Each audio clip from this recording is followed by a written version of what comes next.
Pagdinig sa Senado hinggil sa PUB Modernization Program na pinamumunuan ni Senator Raffy Tulfo na natawa sa isang argumento ng isang opisyal na mapilit na ituloy ang programang modernization. Leader tulad ng Mr. Comia, merong isang mga membro dyan na sumasangay sa kanya, pwede niyang alisin at any given point. Sasabihin lang niya, hindi ko gusto yung ugali mo, hindi na maganda yung karakter mo, tanggal agad. Pero yung mga tao, mahirap magpatanggal ng leader.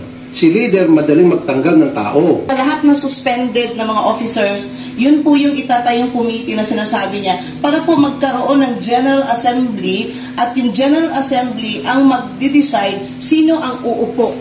Kaso po yung General Assembly, tuta din ni yung official Yun ay planted ni official, planted ng presidente ng samahan. So meaning po, ang mga members niya ay siya pa rin ang iboboto. Sir, hindi na po namin yun. Kasi kailangan meron talagang document. Kaya so ikaw mismo nakita niyo yung problema. Yes po. So ang akin lang dito sa PUB Modernization Program, pinag-isipan niyo muna na mabuti. Ang pinag-isipan kasi ay kung paano mangurakot